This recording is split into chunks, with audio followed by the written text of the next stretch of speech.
जाली दस्तावेजात पर वीजा हासिल करने वाले मुसाफिर को ऑफलोड कर दिया गया है। FIA इमिग्रेशन की कराची एयरपोर्ट पर कार्रवाई। FIA इमिग्रेशन ने जाली दस्तावेजात पर वीजा हासिल करने वाले मुसाफिर को ऑफलोड कर दिया है। मजीद जानते हैं अनुषा जाफरी से। जी अनुषा, बताइएगा क्या अपडेट्स हैं?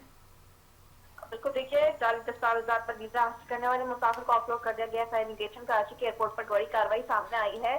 मोहम्मद रेहान नामी मुलजिम फ्लाइट नंबर G9547 के जरिए सऊदी अरब जा रहा था। मुलजिम के पासपोर्ट पर से वो हैवी ट्रक ड्राइवर की मुलाजमत के हवाले से वीजा लगा हुआ था। मुलजिम की जानिब से लाइसेंस ब्रांच कैप्टन से जारी करदा STV लाइसेंस पेश किया गया, जो कि जाली निकला। मुलजिम का ताल्लुक जेबनो से बताया जा रहा है। फिदाई तफ्तीश के मुताबिक मुलजिम ने सऊदी अरब मुलाजमत के लिए एजेंट को 3,50,000 रुपए बटोरे और मुलजिम ने मजीद इंकशाफ किया कि वो कभी भी लाइसेंस ब्रांच कैप्टन नहीं किया।